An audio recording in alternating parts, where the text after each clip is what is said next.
Test, test, test.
All right, hello GenRight Nation. It is April 10th, Wednesday, Tech Talk time, 5 o'clock Pacific. And we do this live on both Facebook and YouTube. So thanks for joining us. And obviously part of the fun with doing it this way is that you guys can just simply comment and ask questions, and then they can be read off to me. And we try and answer them to the best of our ability here on the show. So today's show is going to be all about our Stage 1 Elite Kit for the JK. That's why we're over here in the shop. We're going to show you the one that we're installing right now. It is not installed. You're going to actually get to see this in the process. It's going to be a little bit easier for me to explain what we're doing and what the benefits are when you get to see it this way. So yeah, we're not doing the normal show. We're going to cut right to the chase and get to the meat of it. So who have we got joining us so far? Travis Janice just hopped on. Nice. Steve Bird says he likes your shirt. Yeah, this is the new one. Michael James is watching. Brandy and Ernie Fields are watching. Nice. Tammy's watching. Keith Lyons says hello from North Carolina. Ginger's watching. Hello, Ginger. Hey, Ginger. Amy Cleveland. Patrick Vaughn. Patrick. We've got Deborah Carnell from Chandler, Arizona. Nice. Sean Holland said hello and good evening from Olive Branch, Mississippi. Hey, all right. Shane Wolford is watching. Evening, Tony. All right. Byron Roberts says hello, Tony and crew. George Kane. Hi, George. He says, looking forward to seeing the suspension system. Ari's watching. Hi, Ari. And All Jeff right. Lone. Matt McDonough says hi. Greg Brown. Keith Nieses. Jerry DeRimple. Keith Crum from Spencer, Indiana. Wow. Two Feather Channel from Louisiana. Jerome Balky is here. Can't wait to see the Stage 1. Nice. And lots of other people are still hopping on. All right. Awesome. Well, as a lot of you know, the JK is a great platform to build on. The frame is strong, and it leaves you a lot of possibilities to build this up. Many of us have adopted this longer wheelbase. Stock is 116. We stretch them typically to 118, even better. And we do that for a couple of reasons. One is we want to center the rear wheel and we want to move the front wheel forward, so that'll allow for a bigger tire. So there's a lot of different reasons that we do that. The Stage 1, we're not going to do a lot of that, right? The idea behind this Stage 1 kit is that you reuse the factory Dana 44s. Are you following me here? Okay. And the coil springs, right? You're gonna use your standard coil spring and shock that is already there, right? And this is an important part of keeping the kit at a lower cost. So you can see, we started, this one's a Rubicon, still has a factory style sway bar. We're going to talk about all the differences and reasons. But part of what I want to do is I want to capture everybody's attention with a couple of facts, okay? So the reason that you should be interested in this and not somebody else's kit, and right before I went on the show, I looked at what Evo had to offer and what Rockcrawler had to offer. And I saw the pricing. It's very minimal what they give you. They certainly don't give you the extra cross members that you need to do a flat belly. There's certainly no gas tank involved. It's not even triangulated. You're getting a 3-link in the rear. There's a whole bunch of things about those kits that I want you to push those to the back of your mind, because when you see what we're about to give you, it should blow your mind. And by the way, these are not special parts that, I had my race guys custom weld. These are straight out of production, and you should be nothing but blown away with the quality and the welds and everything on all these parts. So first, what I want to hit you with is, obviously, by retaining the Dana 44s, the biggest tire you're going to go with on this kit would be a 37-inch tire, okay? I'm not even going to talk about all the BS that you can do to a Dana 44. A 37 is it, okay? If you're throwing more money at a Dana 44, you're wasting your time, okay? So just follow me. Because if this doesn't get your attention, I'm not even sure why you're watching the show. With a 37-inch tire, because we raise the belly on this 3 inches, okay, you actually have the same breakover as another guy that doesn't have the GenRight kit on 42s, okay? So because we move the belly up, that is the absolute key to increase the breakover. And on top of that, we're doing a 3-link front, we're doing a 4-link rear, you're getting all new control arms, you're getting genuine Johnny joints, you're getting heavy-duty cross members, a heavy-duty track bar. We've cut off all the cheap factory stuff.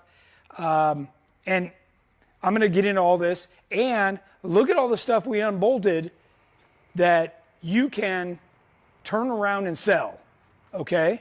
So you've got the entire, I don't know what lift kit this thing had on it, but you can sell the entire lift kit. You can sell the upgraded steering components that were bought. The exhaust is still in good shape. You could sell that, the rear drive shaft, the gas tank. This actually should be over here in this pile, because that's part of what we cut off. So do we have any questions before I go further? Question about a short arm kit for jail.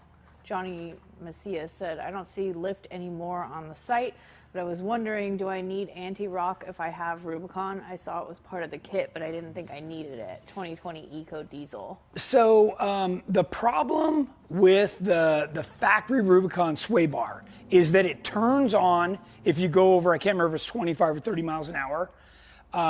And if it does turn on and you don't realize it, you're going to break it. And then it's very expensive to replace.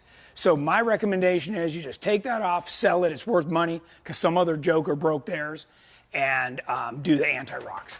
So the reason we pulled the Rock Jock, GenRight kit off of our website was they made a bunch of changes as to what's available. So we're just sending people, if you want a bolt-on short arm, straight to Rock Jock, and that's a great way to go. This is going to be a long arm, okay? And that's also a big difference. Part of what I'm after to show you guys, we all not only GenRight, but everybody always talks about low CG, okay? Well, by staying on a 37, you are going to have a much lower CG than these guys on 42s or whatever they're running. And by the way, to run a bigger tire like that, you also have to have a substantially bigger axle, so there's a whole bunch more cost associated. So I'm trying to keep everybody focused here, right? The idea is low CG, high breakover, right? We've moved the gas tank to the back, and we're going to walk around this and show you, where we're moving things and what we're doing. But it is a significant difference in the way your Jeep is going to feel and wheel. We've gotten rid of the rear track bar. We're doing a double triangulated 4-link in the back, and we're able to do all of this with your factory Rubicon 44s. So this is significant, and you guys should all. I know a lot of you are already chomping at the bit, but today I'm really explaining the differences, and I have costs to share with you too. So, but I wanted to get your attention by talking about low CG and as much breakover as a guy on 42s. That is huge, okay? And if you don't understand that, you need to do a little bit of homework on that. I've done a whole terminology tech talk on that stuff. You can go back and look for one of those over on YouTube as well. So, okay, let's start talking about what we've done. So first off, we've cut off all these factory brackets, right? So, and by the way, this stuff is not as thick as, you would think. So we've got 3 cross members here. We've got front track bar bracket, some supports. We've got control arm mounts on the front, rear control arm mounts, rear track bar mount. Yeah, basically we just, went through and cut off all the things that you don't need. So I can raise this up. In fact, let me do that. Let's raise it up.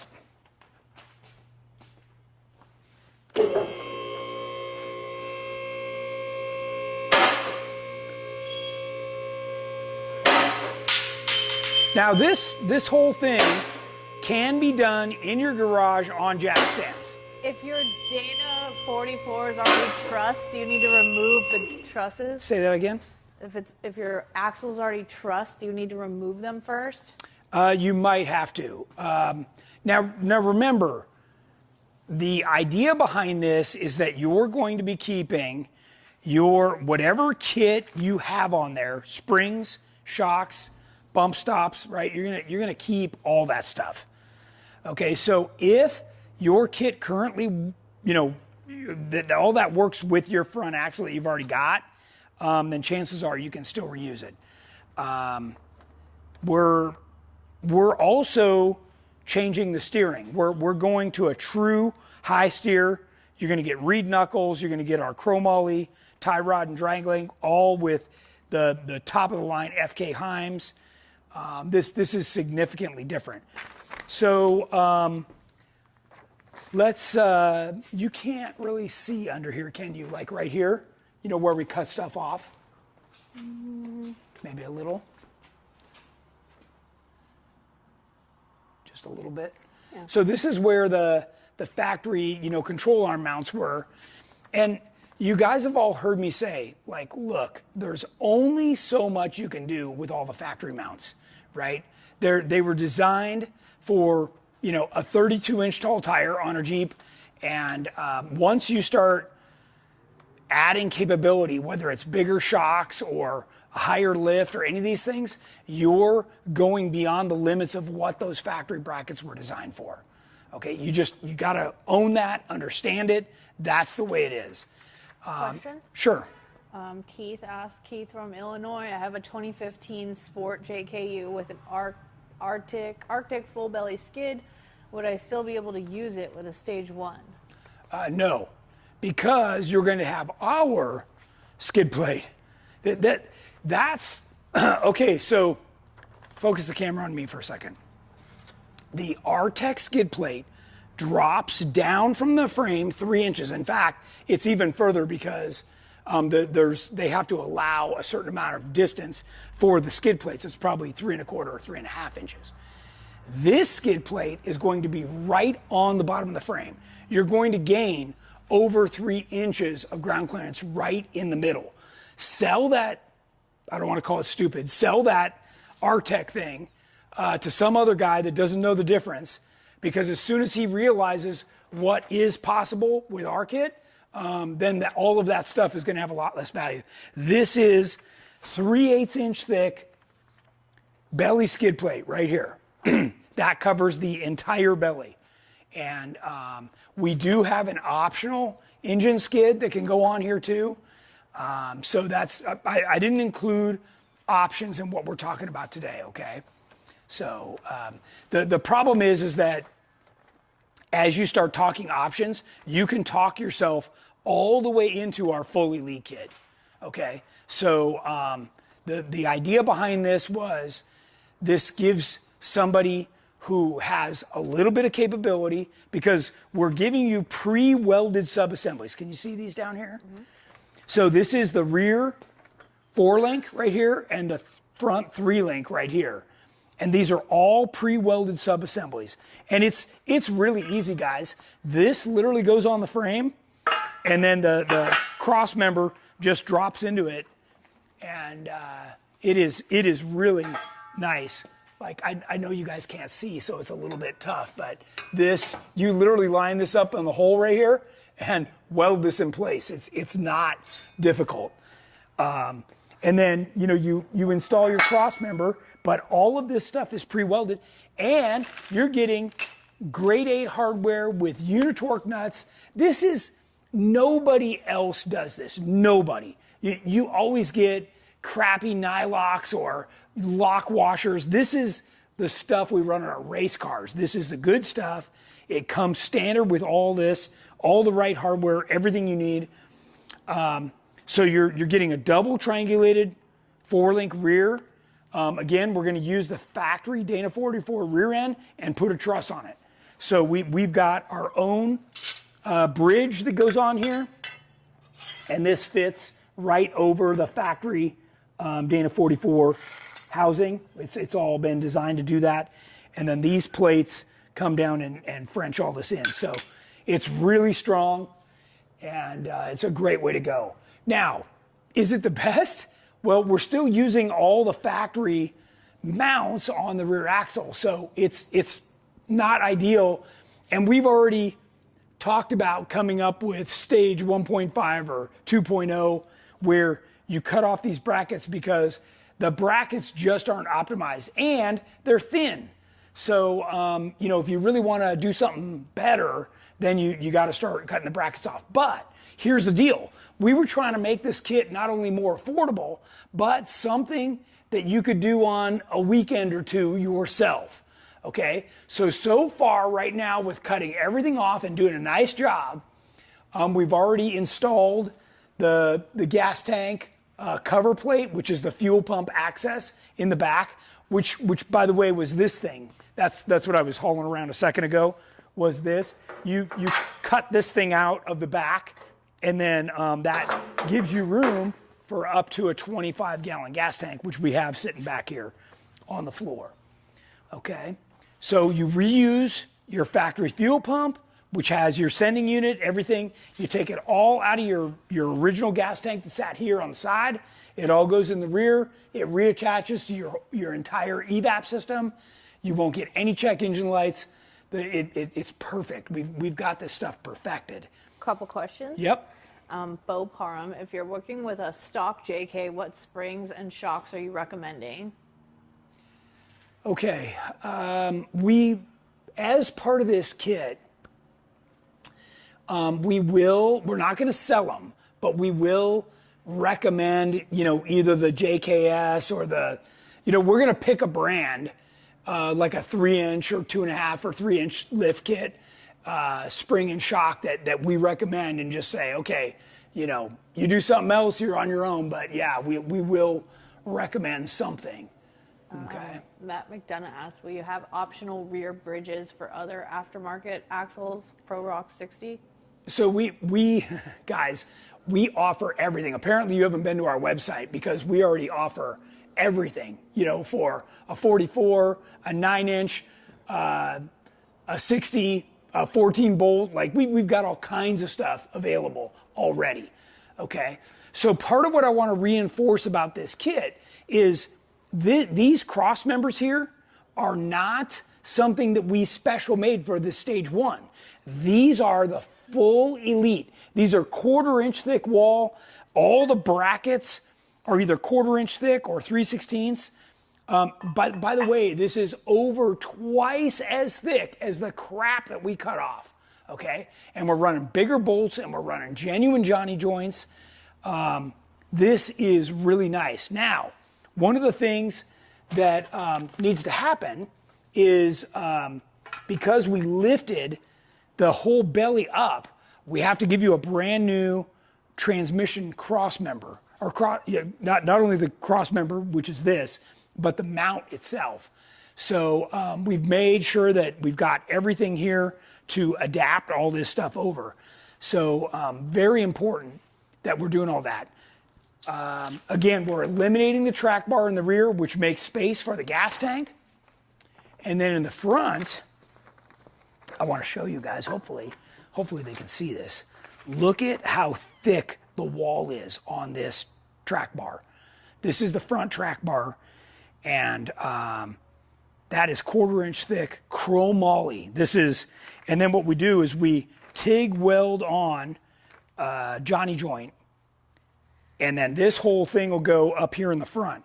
So we give you a brand new mount that's 1/4 inch thick, and this mount's right here. The factory mount was further back. We move it forward, and that's going to make more room for everything. This is really, really nice, the way this whole thing, and you've got a lot of surface area for weld, and there's even a piece that goes on the back to fill this in. So really, really nice. And you know, this is the factory one. I mean, you can see what I just showed you is twice as thick. I mean, this is just garbage, you know, so.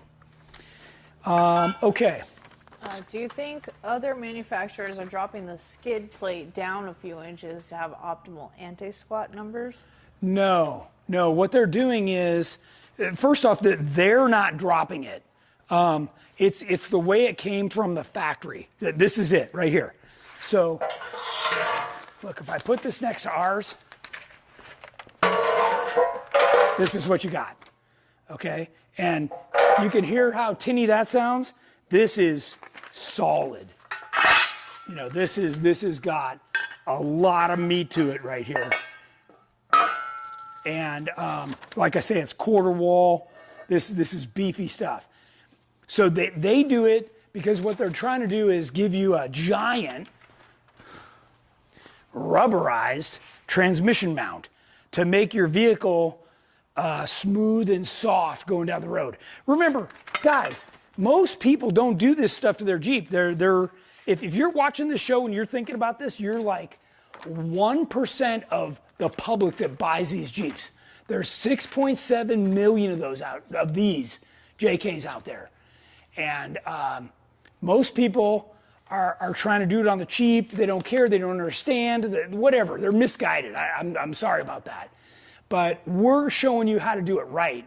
And this is monumental that we're not building you a cheap kit. These are literally the full elite cross members, the full elite everything, so that down the road, you guys can upgrade to the 60s, the 70s, whatever you want to do, and continue to get your Jeep into the full elite. Go with coilovers, do whatever you want. All of that helps to optimize the geometry, the wheelbase. You can go to a bigger tire. There's all those things. But I understand, you know, when you say, okay, Tony, how much are 70s and, you know, 40-inch tires and beadlocks? You're looking at $30,000, okay? So we just knocked $30,000 plus shocks, coilover shocks and air bumps are $10,000. So guys, there's 40,000 we just knocked out of an elite kit right there to show you how to do this. This is a huge difference. Question? Yep. Daniel Partita says, I have a 2017 Jeep JKU Rubicon, been battling death wobble and already refreshed all suspension, including all front end links. Notice new front rock jock track bar has some flex in the bar, not the ends. Could that be the cause of the death wobble? Also have new 37-inch Baja Boss Mickey Thompson's balanced also. Okay, that's great. I'll tell you what, when we took this front end apart, this is my business partner Shane's Jeep, right? And he was complaining about looseness in the, he's like, I don't know what's going on. Well, we found out that these ball joints on the knuckle are just completely clapped. So I didn't hear you mention ball joints on the knuckle, but if you've overlooked that, then you need to get after that. But the factory stuff is all just rubber. That stuff just plain old wears out. So yeah, you gotta, get all that. The other thing I've experienced, and we haven't cut this stuff off yet. This is the factory track bar mount. There's something about either the original bolt or the aftermarket bolt that holds this and the axle side of the track bar on, that a buddy of mine came over and said, man, I'm having all kinds of trouble, Tony. And he goes, I've checked all the bolts, blah, blah, blah. So the first thing I did was I grabbed the bumper and I rocked the Jeep, and I took my hand and I set it down here while we're rocking the Jeep, and I can feel play. So he's like, man, I swear that bolt's tight. Well, the bolt had come loose, and it looks like this one has too, and it's ovaled out the hole, okay? So keeping this bolt, on either side of the track bar tight is very important. And you really got to appreciate the amount of stress that this is under, keeping the axle underneath the Jeep. So all that stuff's important. So whether it's the bushings or in the track bar or the knuckles or, the steering components, including the steering box, by the way, you got to check this stuff to see how much play there is in the sector shaft.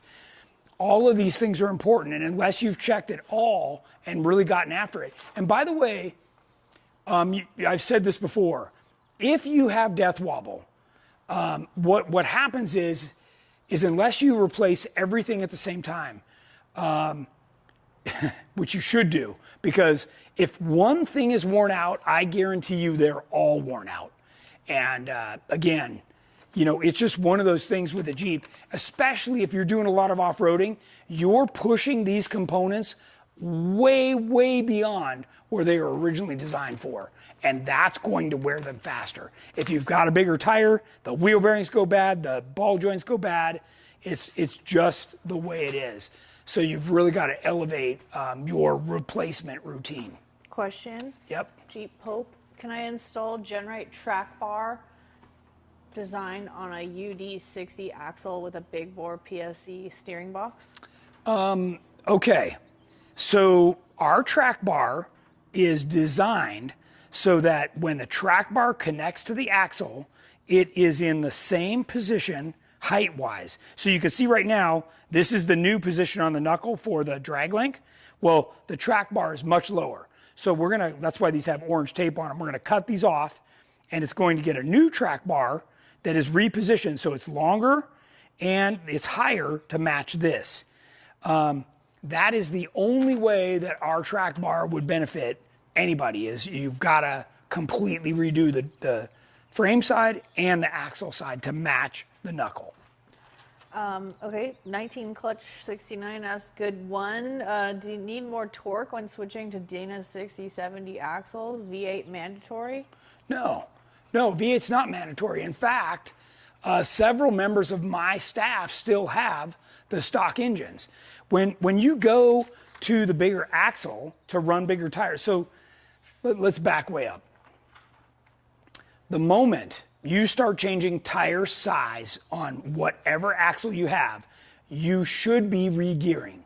Okay, when you re-gear, it fakes, the rest of the vehicle fakes into thinking it still has the same original tire size, okay? So when you go to a Dana 60, you put a 538 in to run a 40-inch tire.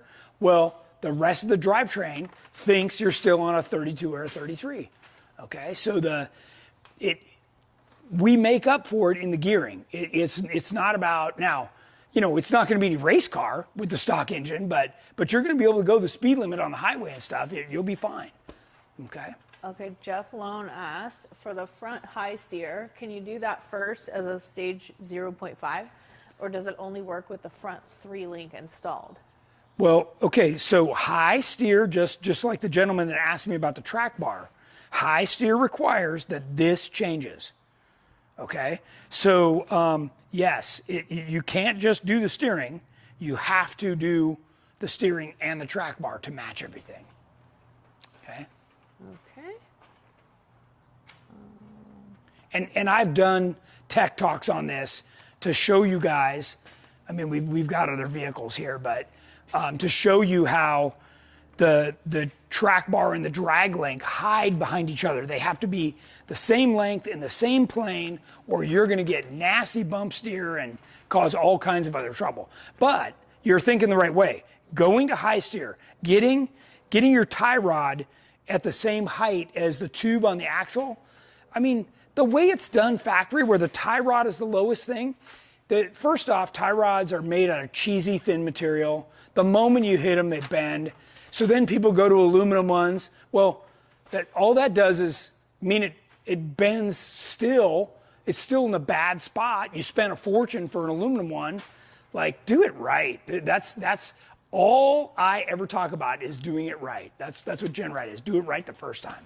Jeff Lone said, thanks. Sorry, that's what I meant. Track bar and high steer is one before the rest of the kit. Yes. Well, okay. So you could, if you put them in the right spots. Yes, you could. Okay, there's Jeffrey Holland. Is that track bar the same as used with your Elite kit with the Dana 70? It is. It Okay. is. Alex Fred, does the engine and transmission get tucked further towards the body? Will the engine need a lift block? No, so the frame, you know, as you guys can see right here, the frame on a JK is much thicker. There's a lot more room underneath the vehicle. It's not like the old TJ, YJ, where you had to do a body lift in order to push everything up. What we're doing is we're making up for it in this ultra high clearance transmission mount.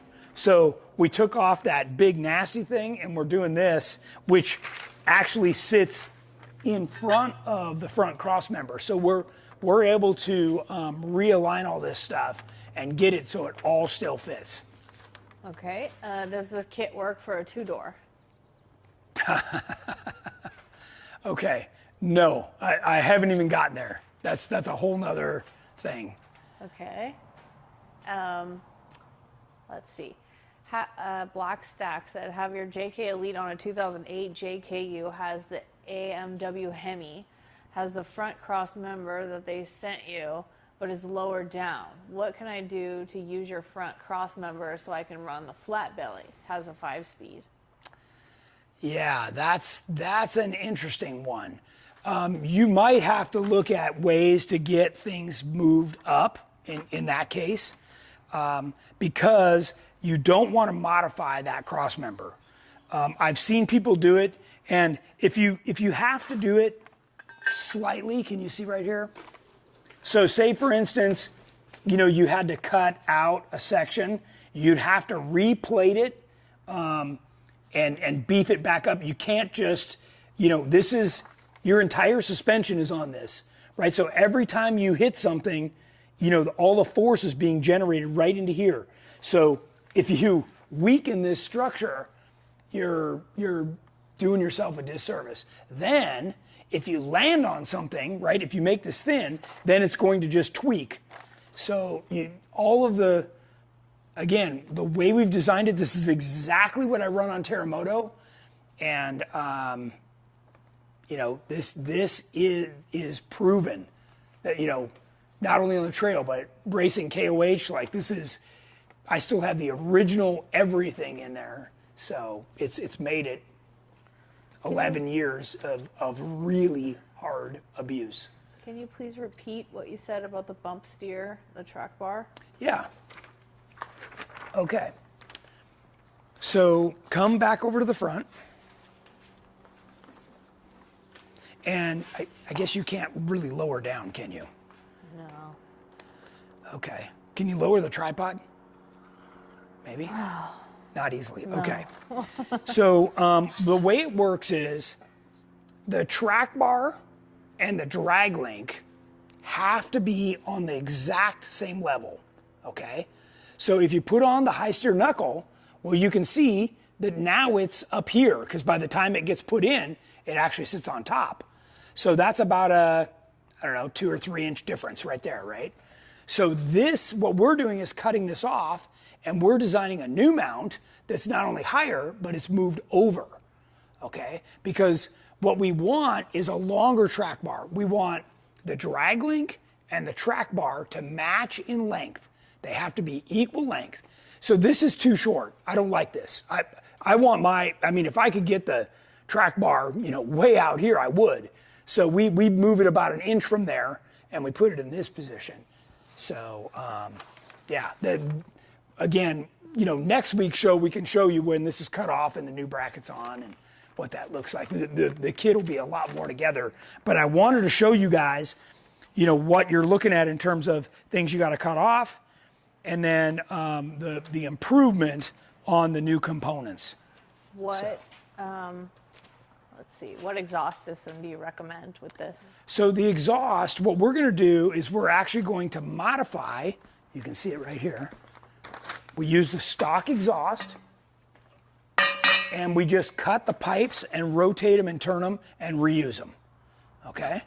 So now, what most people do is once they get back past the transfer case, they just put a muffler here and let the exhaust dump out. They don't, because obviously, we've just occupied the whole rear area with the gas tank, so the muffler doesn't go there anymore. The muffler is going to go in this region here. Okay. Does the gas tank relocation comply with CARB? It does, because we reuse all the factory components and reattach to the evap system. Yes. Matt asked, can you run the 36-gallon tank with the stage 1, or does the bigger tank require the rear tower cross member? The rear, I knew I was going to get this question. The big tank requires the full kit. Okay. Let's see. What ball joints would you recommend for Dana 44? I have adjustable Synergy ones now. Yeah, no, you want ball joint deletes from American Iron. Ball joint deletes. Get rid of those things.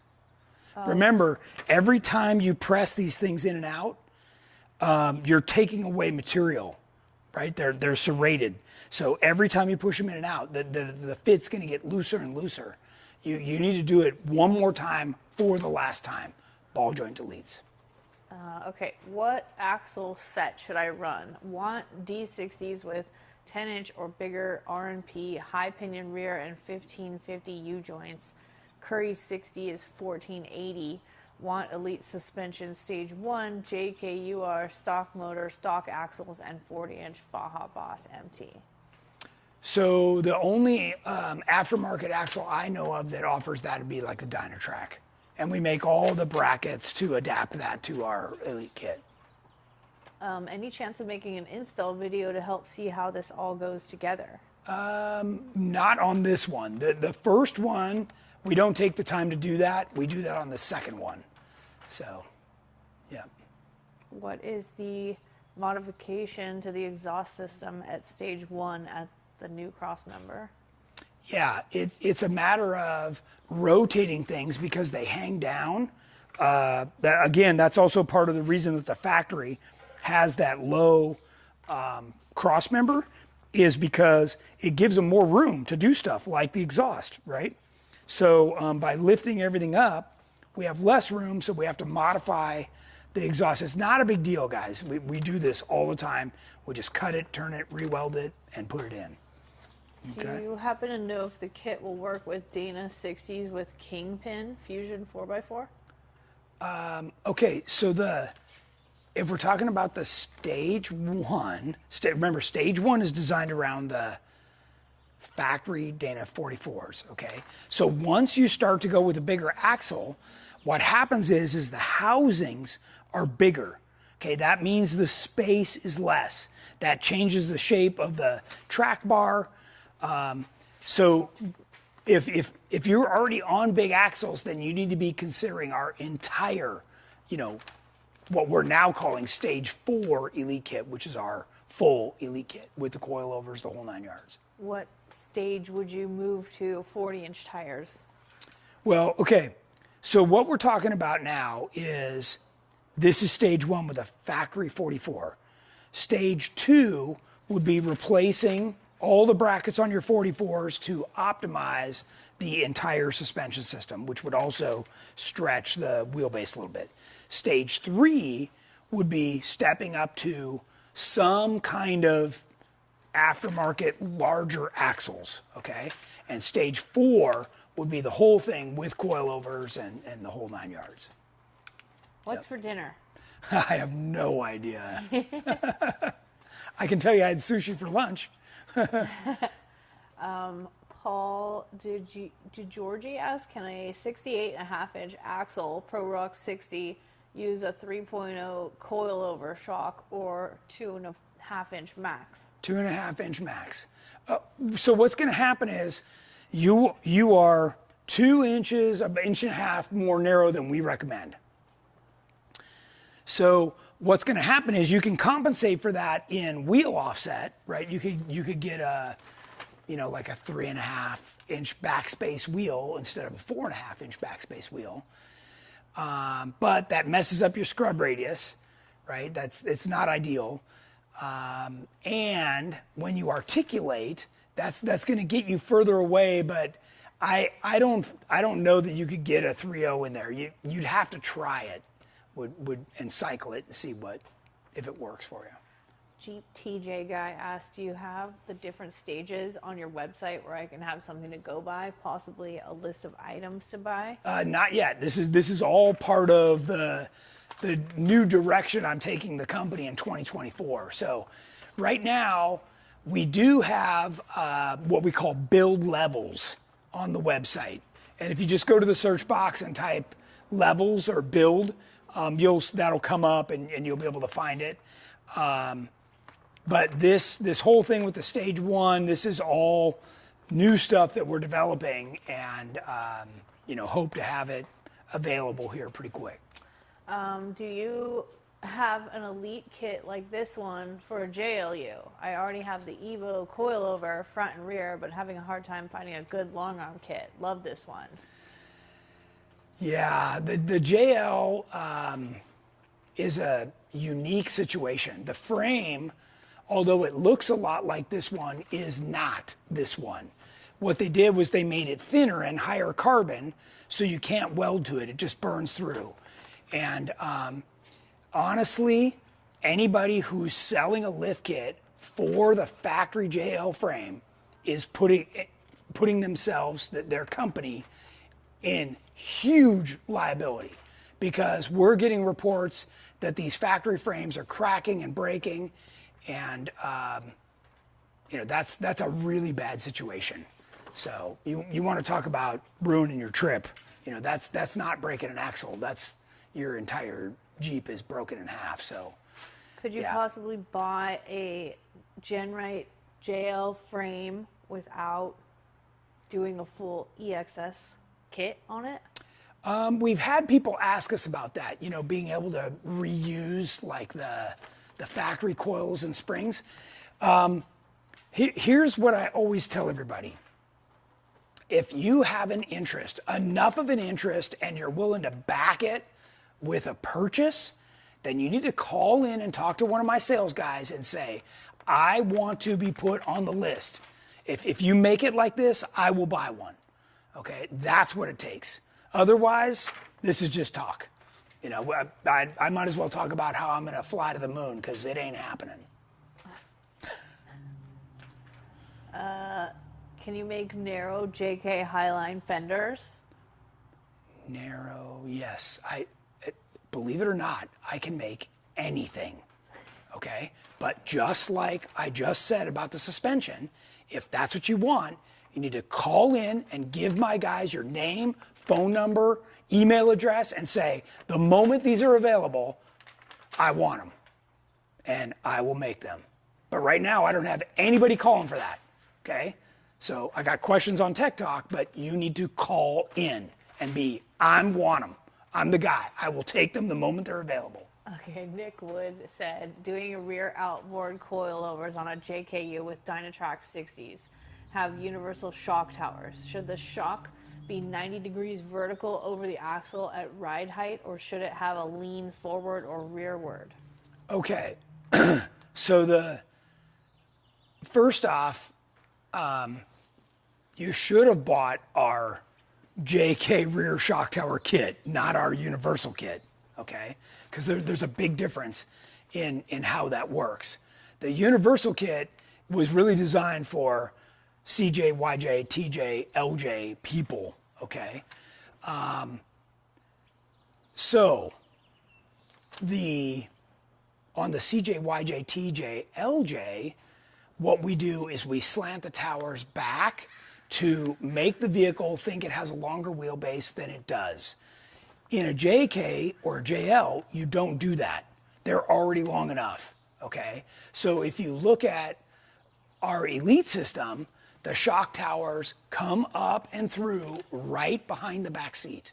That is the proper placement. So 90 degrees? Well, that would be 90 degrees on a JK. Waiting to hear the price. The price. Okay. So the entire kit, as you see it right here, right now, including the control arms, genuine Johnny joints, all the grade 8 hardware, all the good stuff, you're looking at $12,000. And that includes a $2,500 gas tank and skid plate, the giant flat belly skid plate over here.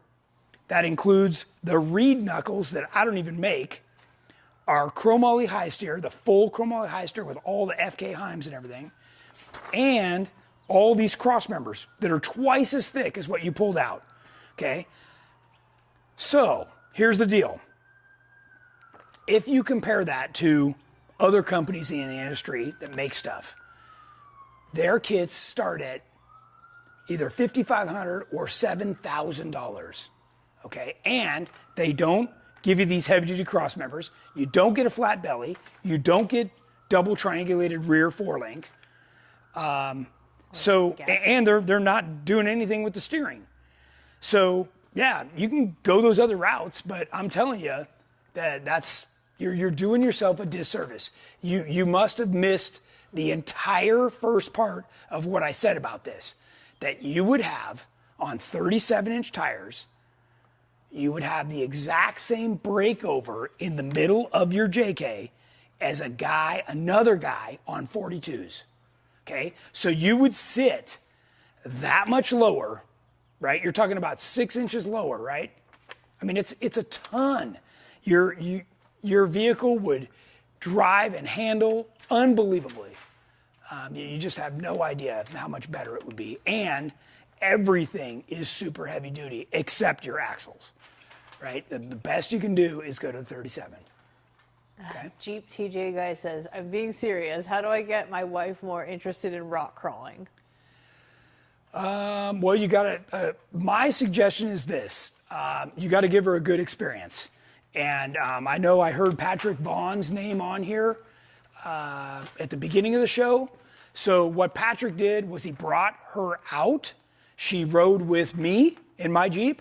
And when his wife saw what the Jeep could do, how well it handled, how smooth it was, how she wasn't getting beat to crap, all of a sudden she was interested. And Blaine says divorce her. yeah. That's not cheaper. That is definitely That is not cheaper, Blaine. Yeah. Okay, Jeff Bernard says, looks like I need to build another JK. Do you recommend a year and model to start the build? So,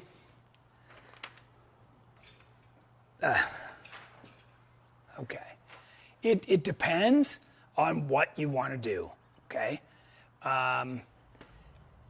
If you called me and said, Tony, I want to build something really nice like Terremoto, I'm going to tell you to go find a salvage title. Find the cheapest Jeep you can, because the only thing you're keeping is the frame and the tub. You're going to gut it. Like everything's going to be gone. And then you can spend all the money on good parts. The last thing I want you to do is go spend $60,000, $70,000, $80,000 on a brand new JL, and then you got to put another 150 in it to make it good. Like, no.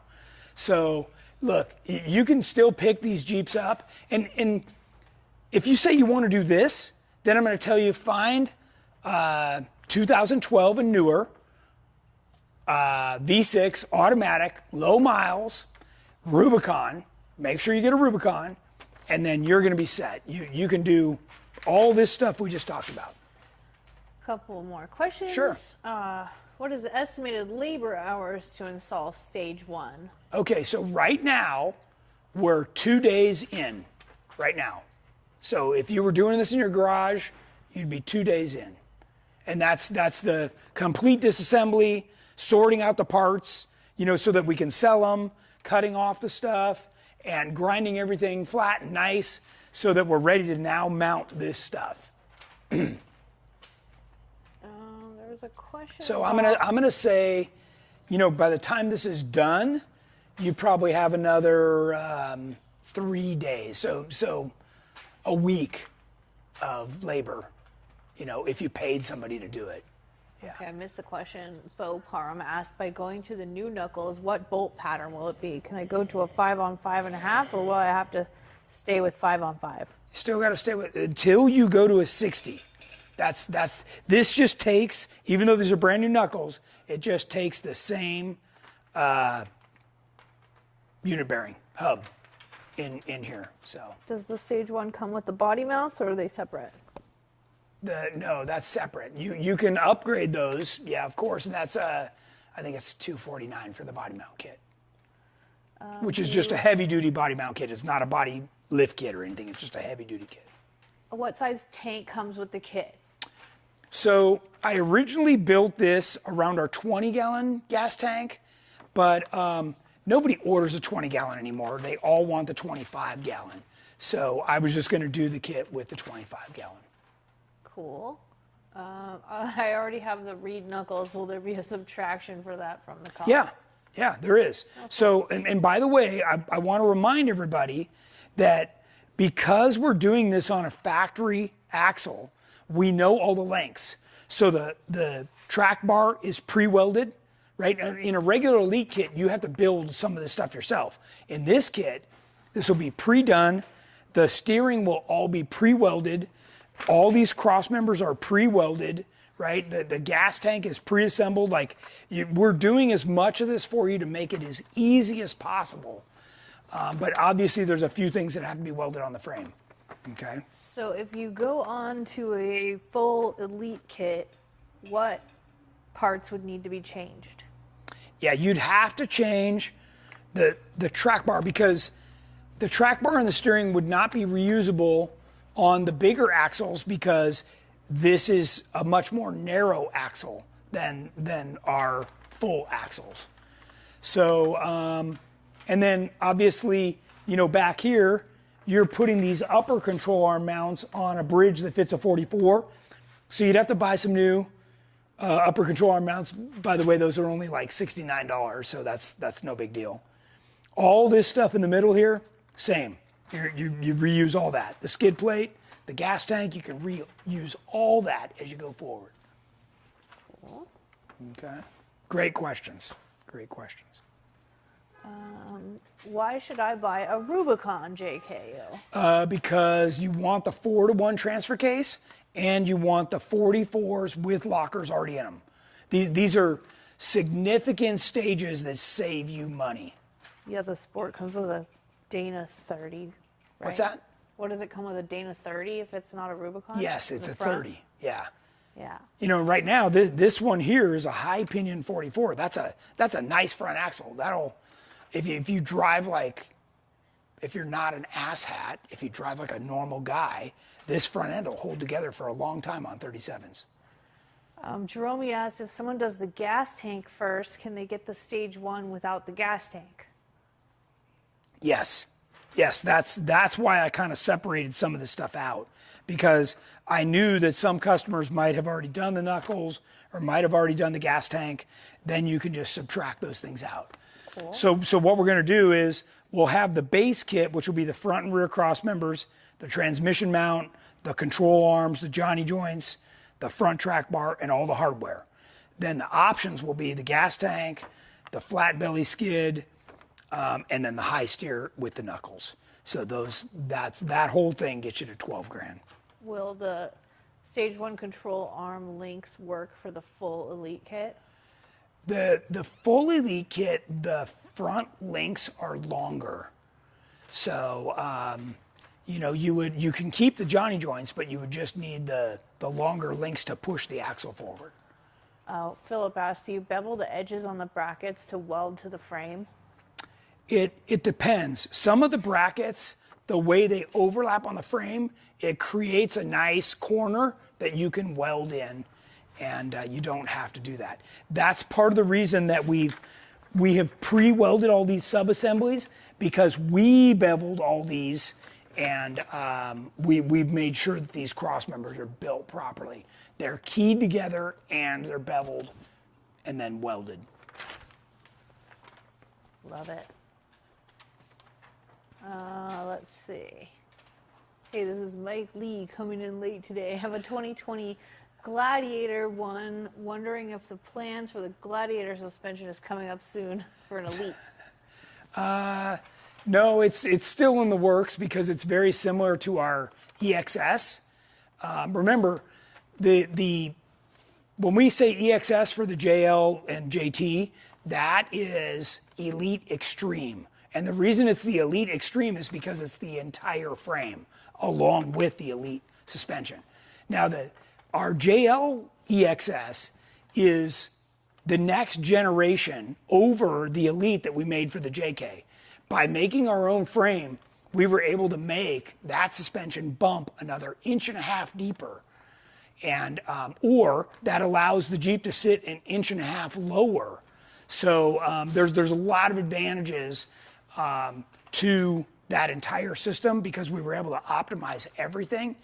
And right now we have that for the 3.6, the 3.6 e-torque, and the 392 is all available. In fact, we're building, you know, a 392 right behind us here and a Tracer right here. So we've got lots of stuff going. Rarely do I come to you guys from the shop, but we've got lots of stuff going on over here. Jeff Lone said, I have the gas tank already and your TC JKU skid. Could I wait to do the flat belly to save some upfront cost, or with the linkage, the flat belly is needed for strength and frame structure? It is. The belly skid plate is a key piece of the overall structure, okay? So if you were just driving around on the street and trying to save some money until you could get the skid plate, that's fine. But if you want to go off-roading, you gotta have the flat belly skid. Tony, who do you recommend in Phoenix, Arizona area to install the Stage 1 kit? That would be Venture Off-Road Off-Road over in Scottsdale. And I also have Campbell Enterprises down in Mesa. Yeah. Yep. Okay, Nick Phillips says 09 JKR rear geometry correction kit doing 8-inch stretch. Can I keep factory control arm brackets, geometry correction on frame side, and just extend the control arms, relocate frames, ideal coil pad, frame side, track bar? Okay, so remember, the factory all this stuff, guys, is paper frickin' thin, okay? So if you're trying to build a super capable off-road rig and you want to reuse this factory stuff, this, that's the brackets. I mean, you got nothing. They're thin. I mean, look at that. There's nothing to it. So, here's one of mine. It's twice as thick, okay? I wouldn't do anything with the factory brackets, let alone making it bigger, longer, running bigger tires, like no chance. That's why, for you guys with the JLs and the JT, talking about these kits you put on with coilovers or whatever, none of that stuff was designed that way. None of it. And you're just on borrowed time. Shannon Campbell will do your installs? No, his brother Nick. His brother Nick? Yeah. Ah, not in Gilbert? In Gilbert. Oh, in Gilbert. Yeah. Cool. He says that's right around the corner. Yep. Sorry if this has already been covered. What if the axle has been trussed? Any issues with brackets going on? You'd have to double check that. You'd have to double check that. Chances are you'd be okay because if it's currently working, you might be able to do everything, but you could work around it. You might have to modify some of our brackets because, we're hooking directly to the tube, so you might have to modify that to still work for your application. Mark Lawrence asked, will the transmission transfer case mount on stage 1 work with an Atlas case later? It will, yes. Cool. So when you put an Atlas in, the rotation is the same, everything's the same. In fact, the factory case is actually quite large, the aluminum casting. So this is kind of the worst case scenario. Yeah. Would you buy a JK with a manual transmission? I would not. I would only do the automatic. So the days, look, when I grew up, automatics were total piles of shit, and they got a really bad rap.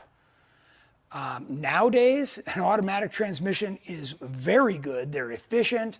They've got lockup torque converters. They work really good.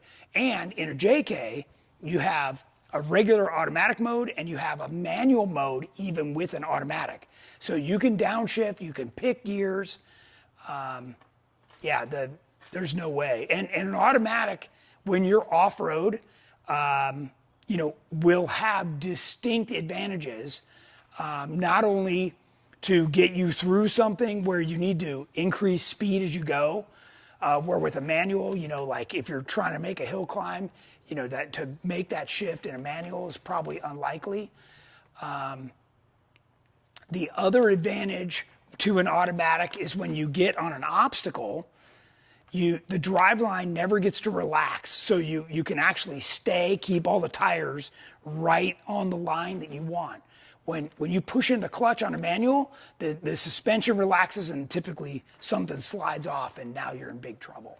Do you have any updates on the TJ budget build? No, we haven't. We got going on this. So that kind of sidelined that. And then right after next Wednesday's show, I drive to Daytona. So Jeep Beach. Yeah, Jeep Beach. Will the drive shafts need to be upgraded? Not if you keep the factory transfer case, okay? So in this case, this front drive shaft has already been changed to 1350, which I'm sure by the time we're done, we'll change the rear as well. Because now this is gonna be more of a, this was kind of a glorified street wheeler. Now it's gonna be a real wheeler. So I would definitely upgrade the drive shafts. You don't have to, but I would. Will your frame side track bar bracket and track bar work with a PSC big bore? Don't know. Don't know. Don't know. But most likely yes, but don't know. Because we use 2013 JKU. We use the PSC big bore on our real JK Elite kit. We just don't know about this with this stuff. And keep in mind, with this configuration, when people put RAM assist on, the RAM attaches here too, and then it goes out to a clamp on the center of the tie rod, which I hate. if you haven't followed that. Don't ever do that. And I'll tell you why. So first off, it's almost impossible to get the clamp tight enough. And I've seen all kinds of gimmicks where they try and tack weld it on either side. What happens is this, because none of you are on the outside of your Jeep to see this. You hit something. You don't know that you've hit something. So it's pushing the tie rod back. Now, because you've got a ram assist, you have a lot of power. The clamp comes over and hits this nice differential cover, or whatever differential cover you have. And it just blows that clamp right off. So the next thing you know is you can't turn as good one way because the ram has now slid. You know, a ram like that, you know, think about this. You know, we use these rams in hydraulic presses and all kinds of other things. Well, you're putting it on the front end. So now you got a ton of power. So you've really got to be careful about how you mount this stuff. When we do it on a big axle, we mount the ram to the differential cover, and then it extends over here on the tie rod, so there's a very short piece, and the force is going directly into the heim. So, look, I know a lot of this may not make sense to you guys.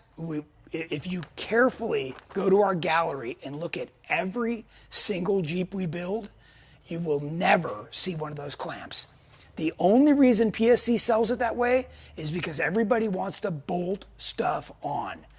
If you're watching this program right now, get over it, okay? Now you're talking about cutting stuff off and welding on real stuff.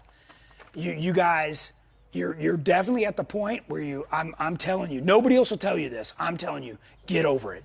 Cut stuff off, put better stuff on, and do it right for the last time, okay? Yep. What gear ratio do you recommend an Atlas transfer case for 392 with 40-inch tires and 1-ton axles?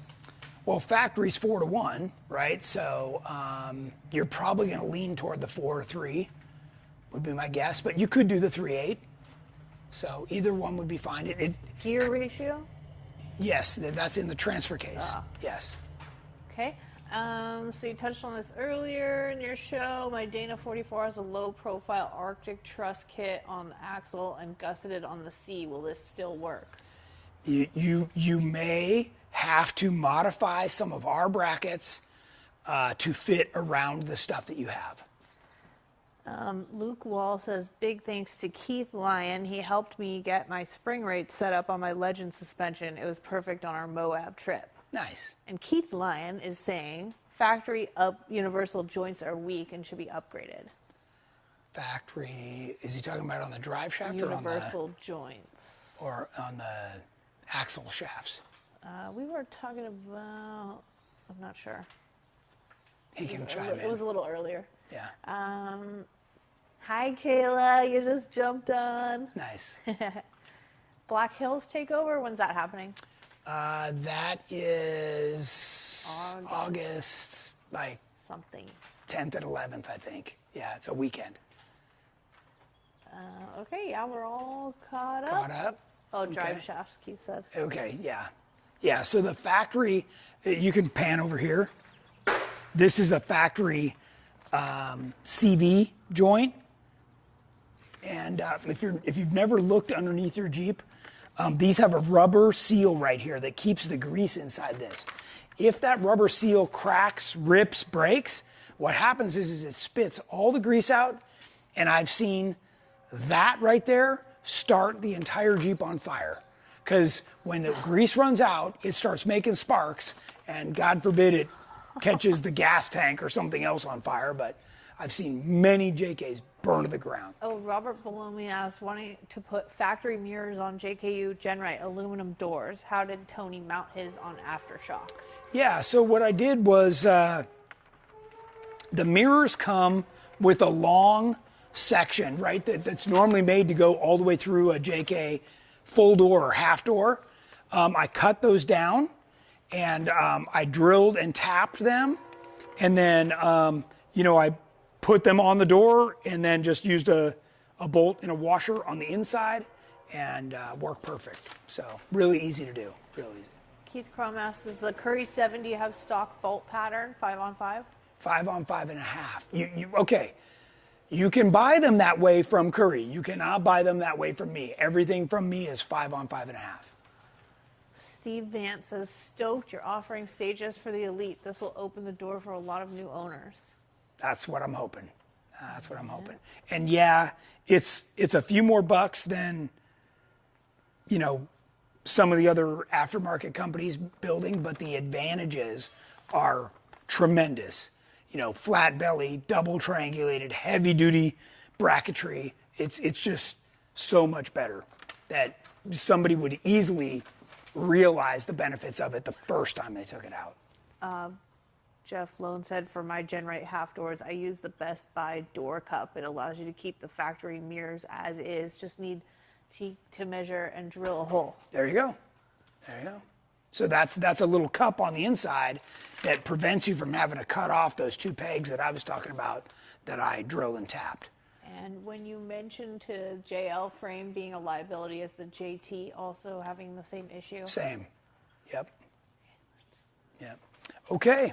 Well, thanks everybody for joining us to discuss this JK Elite Stage 1.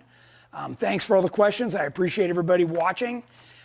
We will come to you again next week with an update on this. So by all means, tune in next Wednesday to continue to see the progress.